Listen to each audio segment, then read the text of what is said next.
Dios tiene un proyecto para tu vida.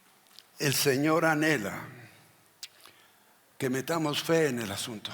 Sí, en medio de dificultades y carencias, en divisiones y conflictos, en enfermedades y pandemias, sí, en medio de todo eso.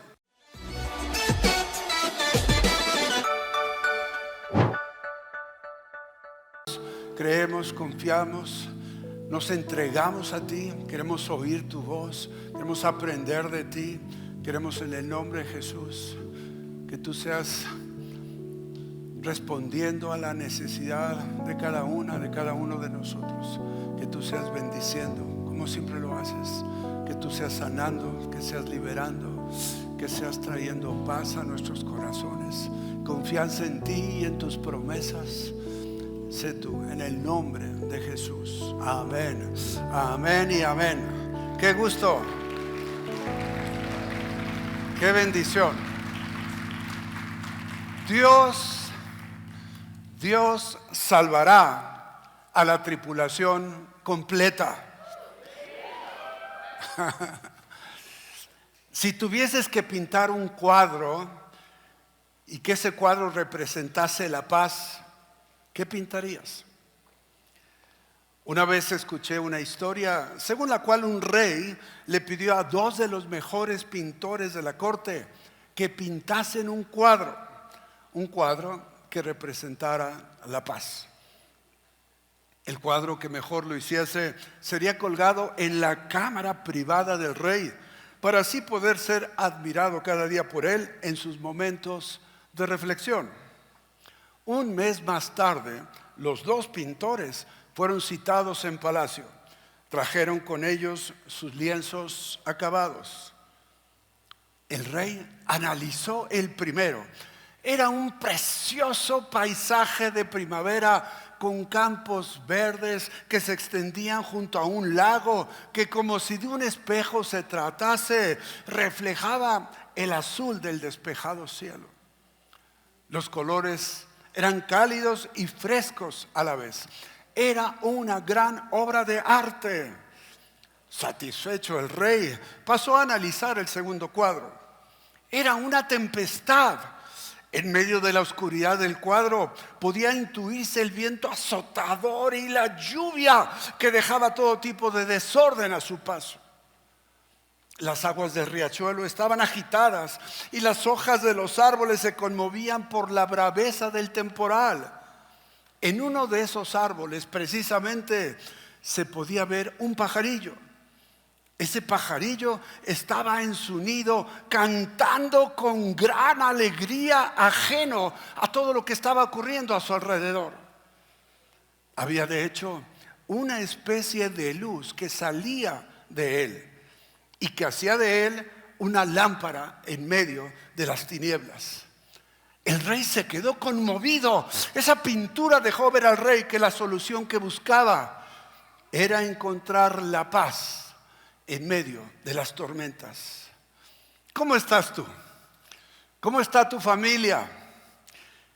¿Qué necesitas pedirle hoy al Señor? ¿Hay alguien aquí que necesite pedirle algo al Señor hoy? ¿Sí? En lo personal me fue muy difícil llegar a creer que Dios podía perdonarme. Había mucha falta de confianza en mí mismo, mis complejos de la niñez y de la adolescencia, las derrotas que sufrí, la maldad que cometí. Sí, compensándose en parte y poco a poco con el esfuerzo, con el estudio, con el trabajo. Dicen que no hay crisis que aguante 12 horas de trabajo y yo pude constatar eso. Hubo años que promedié 16 horas de trabajo. Sin embargo, el esfuerzo me llevó, sí, al éxito, pero el éxito me llevó a la soberbia, a la envidia, al egoísmo, a la egolatría. Y todo ello me llevó a vivir una vida de pecado aún más horrible. Cuando confesé a Jesucristo con mi boca, cuando decidí creer que está vivo y que no está clavado en una cruz, todo empezó a cambiar y sigue cambiando cada día. He pasado por algunas tormentas y así he podido llegar a entender que Dios sí me ama, que sí le importo, que no me abandona nunca. Me queda claro que el concepto de la fe en mi caso no sería lo contundente que hoy mismo es si no hubiera visto la mano de Dios, su mano poderosa y dulce, su mano misericordiosa y compasiva. Esa mano poderosa y compasiva sacándome adelante de diversas situaciones adversas. Hoy sé que la paz no es ausencia de problemas y tormentas, y que es preciso en medio de la adversidad, en donde me puedo encontrar con Dios, con sus promesas, con esa paz sobrenatural que Él tiene para ti y para mí. Sí, yo puedo ser como ese pajarillo que en medio de la tormenta cantaba con alegría y que conmovió al rey de la historia que leí. Ese pajarillo parecía una luz en medio de las tinieblas. Escucha esto. Dios tiene un proyecto para tu vida.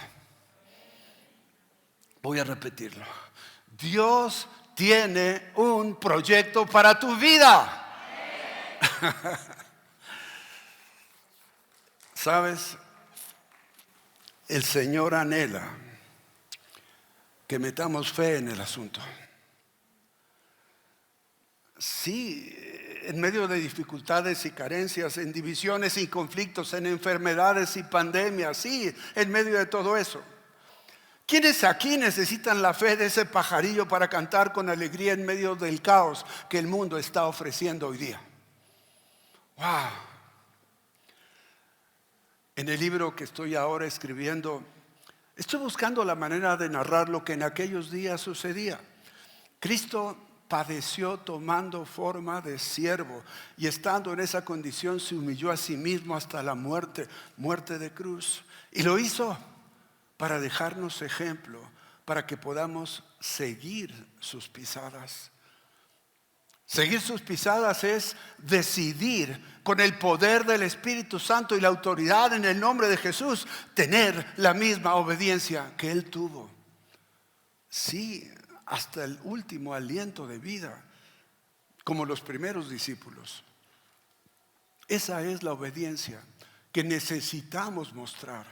Eso es lo que podemos y debemos multiplicar en otros. Y principalmente en nuestros hijos, en nuestros nietos, en nuestros papás, en nuestros hermanos, en nuestros primos, en nuestros tíos, en nuestros abuelos. Para lograr una hazaña tan grande, debemos decidir ser valientes como David, como Gedeón, como los apóstoles y como tantos mártires que no negaban que Jesús es el Señor, aunque eso les traía la muerte como consecuencia en los coliseos romanos. Ellos eran esos violentos que arrebataron el reino de los cielos con violencia, dejándonos ejemplo para que tú y yo hagamos lo mismo. ¿Eres como uno de esos 300 guerreros de Gedeón o de los valientes de David que ganaron tantas batallas? ¿Eres como uno de los 3,000 que recibieron a Jesucristo en la primera predicación de Pedro o de los 5,000 en la segunda predicación? ¿Eres como alguno de los discípulos de Cristo que trastornaban ciudades enteras a donde llegaban? ¿Estás dispuesto a ser uno de esos que hoy y aquí decidan cumplir la gran comisión de predicar el amor de Dios a toda criatura, al costo que sea? A ser discípulos de todas las naciones, porque fueron las 2 indicaciones últimas que Jesucristo nos dejó.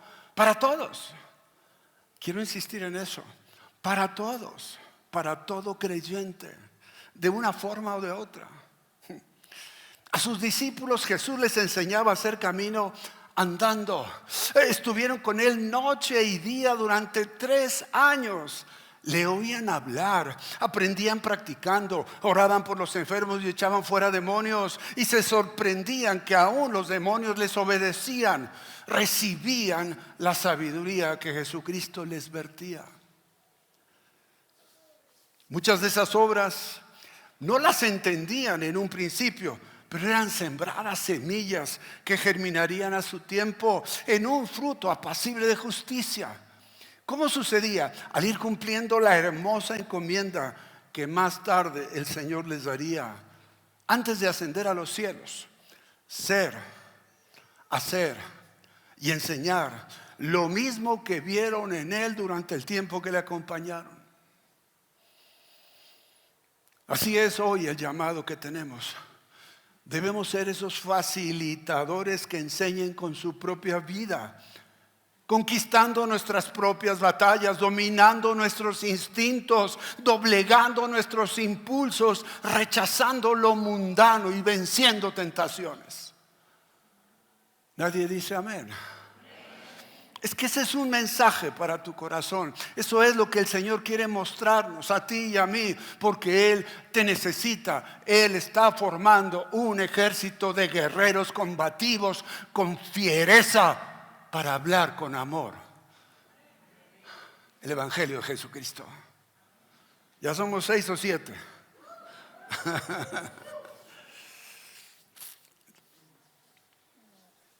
Dicho en otras palabras, asumiendo como propio el estilo de vida del Señor Jesucristo y facilitando que otros hagan lo mismo, aprendiendo todos de Jesús y a su vez enseñando sus enseñanzas a muchos más. Multiplico lo que tengo, no lo que creo. Multiplico lo que hago, no lo que digo. Multiplico hechos, no palabras. Multiplico una forma de vida y no una religión. Los ritos, las tradiciones, las ceremonias, yo en lo personal creo que tienen su valor en sí mismas. Pero lo que cambia nuestro corazón, renueva nuestro entendimiento, es tener una relación personal con el Señor Jesucristo. En los últimos días he estado pensando qué había en los hombres y mujeres de Dios que no solo impactaban su propia vida, sino también la de sus familias, sus comunidades y varias naciones. Me preguntaba, ¿qué había de especial en ellos? ¿Qué movía su caminar diario? ¿Qué los hacía tan diferentes de los demás? Llegué a una conclusión. Lo que había en ellos era el amor a Dios. Y eso les aumentaba la fe cada día por ver los milagros que Dios hacía en ellos y a través de ellos. Y trastornaban ciudades enteras. Hay varias escrituras en el libro de los Hechos que decían: estos que trastornan ciudades, estos que trastornan el mundo entero. Así dice la Biblia. Y es que es impresionante creer y pensar que alguien como yo puede ser usado por Dios para algo tan grande. Probablemente estés pensando lo mismo tú, y la respuesta de Dios es sí. Sí, yo te he elegido. Yo quiero usar tu vida. Yo te necesito para ese enorme ejército lleno de paz y lleno de amor en medio de tanta tormenta. ¿Qué nos enseña la palabra de Dios de su paz y de su fe? Para las situaciones alrededor, la Biblia dice que el Señor Jesús dijo: la paz os dejo, mi paz os doy. Yo no os la doy como el mundo la da. No se turbe vuestro corazón, ni tenga miedo. Para las situaciones que dependen de nosotros mismos, la palabra enseña: confía en el Señor de todo corazón y no te apoyes en tu propia prudencia. Reconócelo en todos tus caminos y Él enderezará tus sendas. Confiemos. Lee conmigo este salmo. El Señor reanima a los descorazonados y sana sus heridas. Es una promesa para tu vida. Es una promesa en momentos de angustia. Es un momento de momentos de temor. En momentos en donde hay duda. En momentos donde dices, ya no sé qué tengo que hacer o cómo puedo salir de esto. Ahí está la promesa de Dios para tu vida. Él estará contigo donde quiera que vayas. Él te ama y te ama para siempre. Escucha esto. Ya lo he dicho mucho y lo repetiré hasta el cansancio. Hasta el día de mi muerte. El amor de Dios nunca cambia. El amor por ti es eterno. El amor de Dios nunca deja de ser. El amor de Dios no depende de estados de ánimo de Dios.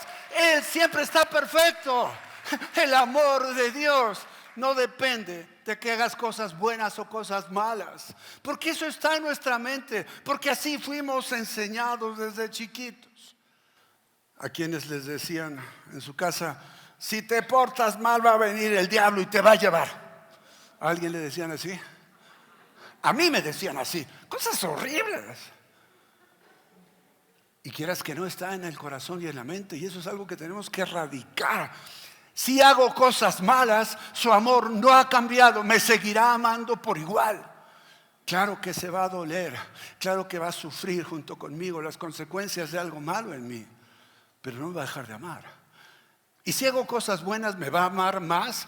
Otra cosa que traemos en la mente, no, Él ya te ama con un amor total, completo y para siempre. Eso es muy importante. Nada más poderoso que la oración. No hay nada más fuerte que la fe. Nada ni nadie es más grande que Dios. ¿Lo crees? ¿Sí lo crees? Dale un aplauso a Jesucristo. Gracias, Señor.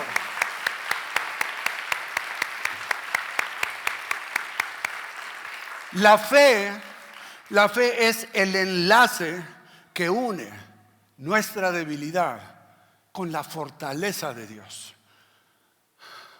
Cuando los problemas lleguen, apóyate en las promesas del Señor.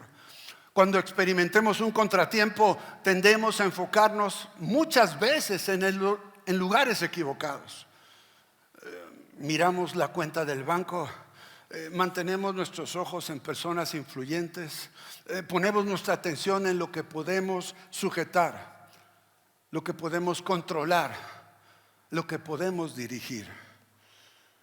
Dios nos dice que cuando todo en la vida parece que se desmorona, es ahí en donde necesitamos recordar que sus promesas nunca fallan, nunca cambian, son eternas y son para cada una y cada uno de nosotros en este lugar. La Biblia nos dice, ni una sola de todas las buenas promesas que el Señor le había hecho a la familia de Israel quedó sin cumplirse. Todo lo que Él había dicho se hizo realidad. Está escrito, lo estás leyendo. Eso es para ti, para tu vida, para tu cotidianeidad, para las broncas y los problemas, las dificultades, los temores y las dudas. Es para ti. Confía en el Señor. Cuando ya no puedes contar con nada, es el mejor momento para confiar y contar con las promesas de Dios. Eso es lo que Pablo le dijo a sus compañeros, a los marineros en el barco cuando estaban batallando contra una tormenta espantosa. Eso está en Hechos 27. Escucha, todo parecía perdido, pero Dios le dijo a Pablo que todos se salvarían, que ninguno iba a morir. Era una tormenta que estaba destruyendo el barco y todo el mundo estaba lleno de temor y angustia. Pablo confió en Dios y se los hizo saber a todos los marineros. Les dijo, por tanto, señores, anímense, porque tengo confianza en Dios y estoy seguro de que las cosas sucederán como el ángel me dijo. Pablo no puso su fe en la embarcación, no puso su fe en que llevaba años aprendiendo a nadar. No puso su fe en su maestro de natación. Pablo no puso su fe en el capitán del barco. Ese barco no duraría para siempre. Pablo lo entendió. Él conocía que las promesas de Dios sí permanecerían y sí son para siempre. Y entonces me pregunto, ¿ponemos nuestra confianza en un bote salvavidas diminuto? Tal vez confiamos en nuestra personalidad, tal vez confiamos en nuestra capacidad, confiamos en nuestros conocimientos, confiamos en nuestros estudios, confiamos en nuestras amistades, tal vez esas personas influyentes que tú conoces. Puede ser que crees que puedes apoyarte en tu fuerza cuando los problemas te golpean. Hay algunos que puedan creer o confiar en su dinero y creen que con eso pueden comprar la salida de cualquier problema al que se enfrenten. Pero todos esos insignificantes botes salvavidas fallarán algún día. El único lugar seguro en medio de una tormenta es directamente en el centro de la voluntad de Dios. Pregúntale a Pablo. Hechos 27 termina con un triunfo increíble. La Biblia dice, fue así como todos pudimos llegar a tierra y salvarnos. El barco quedó destrozado, puros pedacitos. Era obvio pensar que muchos de esos marineros, algunos expertos nadadores, pero otros no tanto, o algunos pudieran haber sido golpeados cuando el barco se está destruyendo y hubieran quedado muertos ahí. Pero Dios había dicho a Pablo, todos van a salvarse. ¿Qué sucedió? Todos fueron salvados. Como siempre, las promesas de Dios se vuelven realidad. Todos fueron salvados. Cuando te apoyas en las promesas de Dios durante una tormenta, no serás el único que reciba ayuda. Dios salvará a la tripulación completa. Debemos constantemente orar, pidiéndole a Dios por nuestra familia, por protección, por unidad, por la economía familiar, por su salud, por su futuro, por su desarrollo, por todo lo demás. Pero yo añadiría pedir por una necesidad que en lo personal considero la más importante de todas las ya mencionadas. Pídele a Dios por la vida espiritual de tu familia. Pedirle en el momento correcto, ellos también puedan recibir a Cristo en su corazón y reciban así el regalo de la vida eterna. Si tú tuvieses que pintar un cuadro que representara la paz, ¿qué pintarías?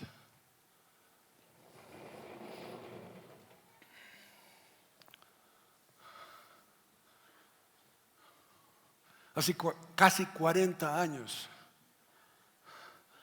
que mi Rosy y yo recibimos a Jesucristo y lo confesamos con nuestra boca. Algunos lo saben, estábamos en Israel, en el Monte Carmelo. ¿Por qué ahí? No sé. ¿Por qué en el mes de julio? No sé. Pero Dios sabía. Y ahí nos hablaron de Jesucristo.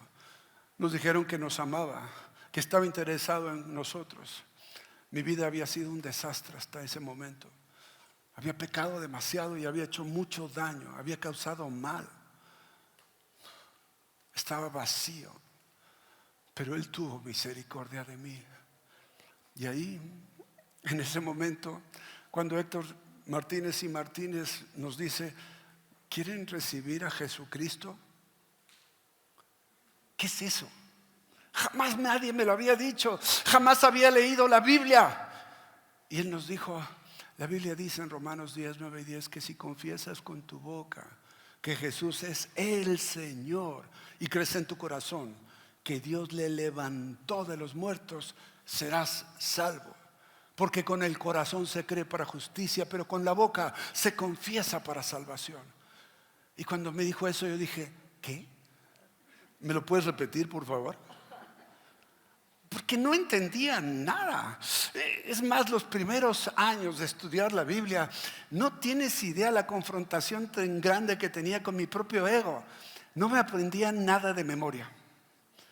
Y toda la gente que yo conocía, fui conociendo más y más y más gente creyente, y decían cosas, el Salmo 23 completo, y decían cosas de memoria, y decía, ¿cómo le hacen?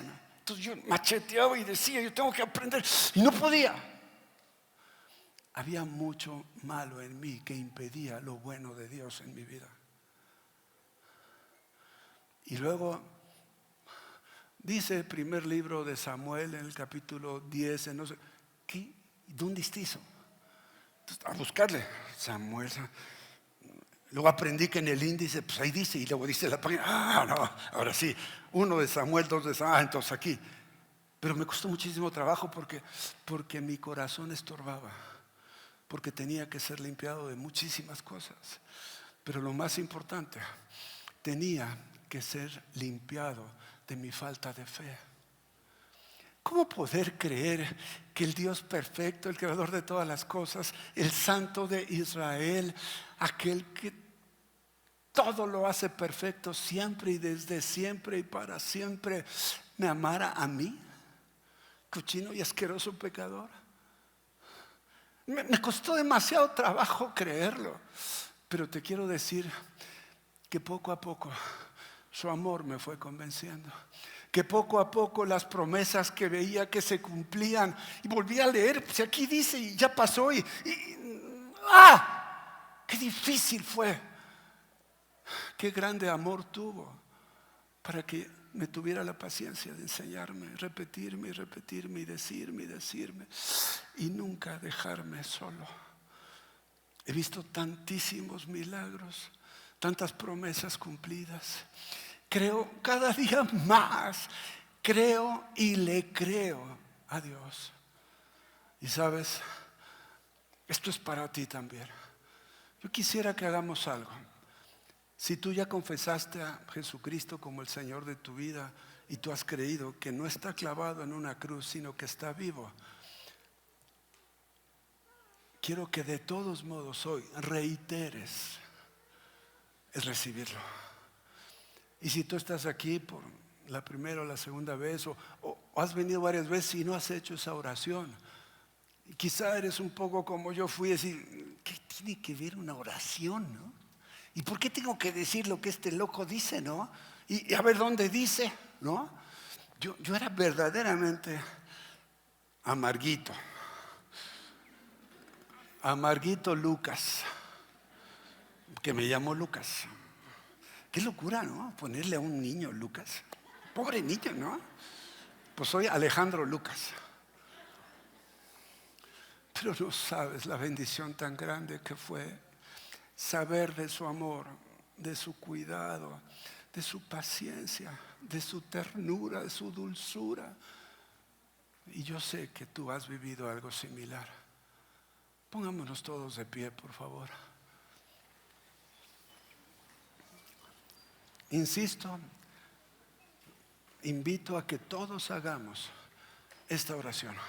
Si ya la hiciste una vez o 5 o 10 o 20 veces, yo la hice más de 7 veces y todavía hoy tengo ganas de volverlo a hacer, porque quiero que Él sepa que le creo, que Él sepa que confío en sus promesas, que Él sepa que mi vida depende de Él y no de mí. Cierra tus ojos, no te distraigas, no me veas a mí. Y con el corazón, dile junto conmigo: Señor Jesucristo, a partir de hoy, tú eres el Señor de mi vida. Señor Jesucristo, yo creo que tú